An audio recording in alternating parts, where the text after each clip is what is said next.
नकली रूप सजाकर क्या दिखाएगा।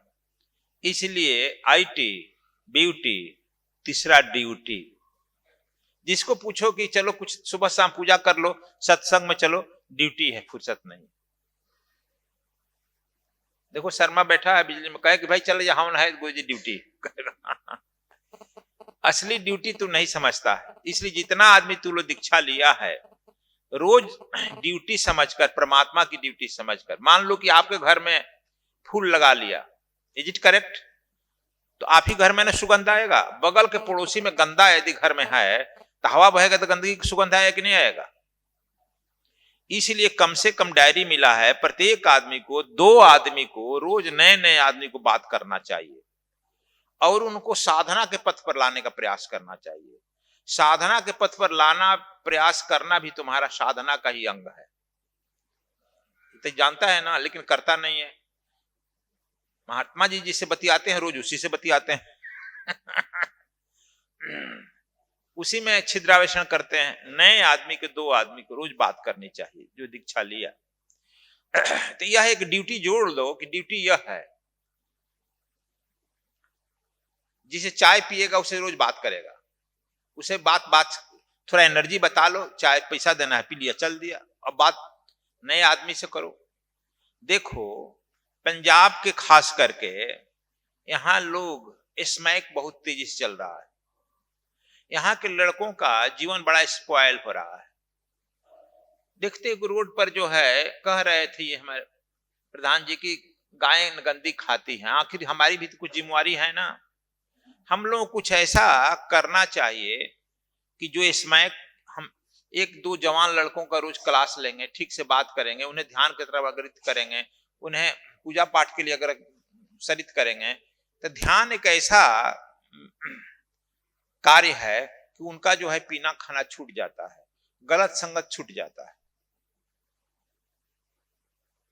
अब समझ गया? आईटी, ब्यूटी और ड्यूटी। थोड़ा ब्यूटी में, अरे अब जो नया नया यंग लड़का लड़की शादी हुआ है, ब्यूटी करे चलो काम चलेगा। तुम लोगों का क्या करेगा रे बच्चा। अब उस समय बचा लो, उस समय विचार करके अपने आसपास के बच्चों को जो अभी ड्रग एडिक्ट हो रहे हैं उनके लिए समय दो।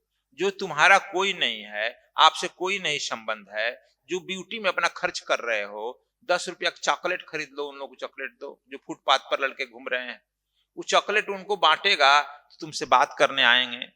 तो तू कहेगा गाड़ी पर हम बैठे हैं, चॉकलेट उसको बांटे हैं। थोड़ा नीचे झुक जाओ। ब्यूटी का पैसा बचाकर उनको थोड़ा दे दो, उस ड्यूटी में जोड़ लो। कोई दिक्कत है नीटू जी? तो इसको हम आज आप लोगों को बांट कर जा रहे हैं, यह काम करो। उनके तरफ ध्यान दो जो हमारे कुछ अपने नहीं लगते हैं, लेकिन जो कुछ भी हम कमाते हैं कहीं न कहीं उनकी आशा लगी है कि वहां से मुझे कुछ मिलेगा। इसलिए कुछ भी अपने ब्यूटी का पैसा बचाकर वहां तक पहुंचाओ। और बोझ हुए राल बोझ नेवर गो इन भेज। सबको झुक कर प्रणाम करो, नमस्कार करो। तुम लोग कहता कि वो हमको नमस्कार करें। तू किसी को नमस्कार करेगा वो तुमको आशीर्वाद ही देगा, श्राप तो देगा नहीं। श्राप देगा, चाहे छोटा हो या बड़ा हो, छोड़ दो इसकी भावना। एक छोटी सी बात बतावें। एक बर्फ का कंपनी का मैनेजर था, सच्ची घटना बता रहे हैं। बर्फ कंपनी समझता है ना, उसका मैनेजर था, बड़ा सीधा नम्र था। गेट पर आता है तो दरवान सबको सलाम करता है ना, लेकिन गेट पर जब गाड़ी से आता था तो दरवान गेट खोलेगा, मैनेजर है तो खोलेगा ना, लेकिन उसके पहले वो सलाम करता था। मैनेजर द्वारपाल को प्रणाम करता था, नमस्कार। जाते समय जब फिर गेट खोलता था, खोल कर इधर किया तो प्रणाम नमस्कार करता था। समझा? वो दरवान पहले समझा गलती से किए, फिर अब समझ गया कि तो हमको सलाम का कोई हमको सलाम करता नहीं है, प्रणाम की तो बड़ा प्रणाम कर, बड़ा अच्छे आदमी है। उसके प्रति एक भावना बनने लगी। अब कब इंतजार रोज करता है, कब मैनेजर साहब आएंगे कि हमको प्रणाम करेंगे, कब जाएंगे कि प्रणाम करेंगे। अब उनके लिए वह देखते रहता था कि सब गाड़ी मैनेजर साहब गाड़ी नहीं गई, हमको प्रणाम नहीं किए, इंतजार करते थे। एक दिन संजोग से मैनेजर साहब आई प्लांट में घूम रहे थे, आइस प्लांट में घूम रहे थे, सब लोग निकल गया था। आइस के प्लांट में जब बीच में वो पहुंचे तो आइस का धक्का लगा, वेव्स आया और गिर गए, सब निकल गया था, प्लांट बंद हो गया। अब वो सोच ली कि मुझे तो मरना ही है, अब तो सुबह लोग आएगा ना 8 बजे, शाम को 5 बजे हम तो गिर गए, सांस चल रही थी तो हम मर जाएंगे, हिम्मत नहीं थी उठने के लिए, चलने के लिए, बोलने के लिए। उधर जो है द्वारपाल जो है गेट वाला, कहा भाई सब चला गया, 1 घंटा हो गया, मैनेजर साहब नहीं आए, मैंने हमको सलामी नहीं दिए, मैनेजर साहब सलामी नहीं दिए, उस सलामी की इंतजार करता था। वो भागा हुआ गया कि मैनेजर क्यों नहीं निकले, कहा कि मैनेजर क्यों नहीं निकले, अब किसको सब छुट्टी होता है, अपना अपना भागता है, कौन देखता है मैनेजर को।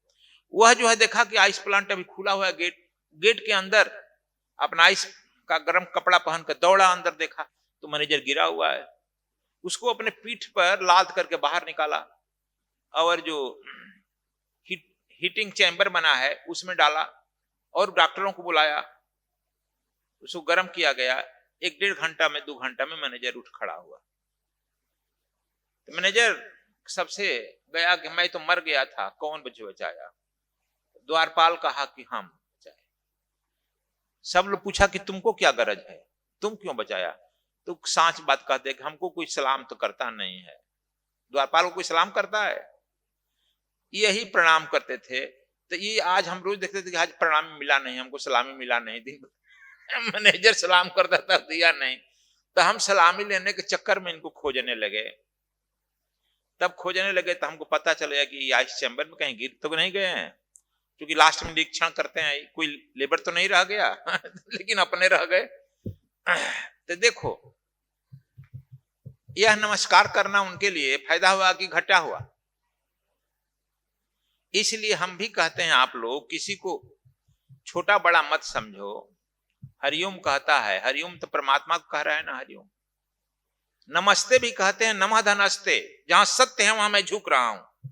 ये किसी व्यक्ति विशेष को हमारे ऋषियों ने नहीं रिस्पेक्ट दिया है। नमस्ते, नमः मन मैं झुक रहा हूं, कहां, जहां सत्य है। वो किसी व्यक्ति विशेष को कहां हुआ। प्रणाम, जहां प्राण है वहां मैं आयाम कर रहा हूं, प्राण। ये सब जो है बड़ा हमारे यहाँ आध्यात्मिक शब्द दिया गया है। अब समझ गया। तुम लोग सोच रहे हैं कि हमारी अहंकार बढ़ रहा है और नहीं कुछ कहते हो। देखो पुराने लोग कहते हैं कोई राहगीर जाता है, देखता है कि नहीं, राम राम जी बाबा, राम राम, दिखता है कि नहीं दिखता है राम राम जी को। तो राम राम कहने में क्या दिक्कत है तुमको।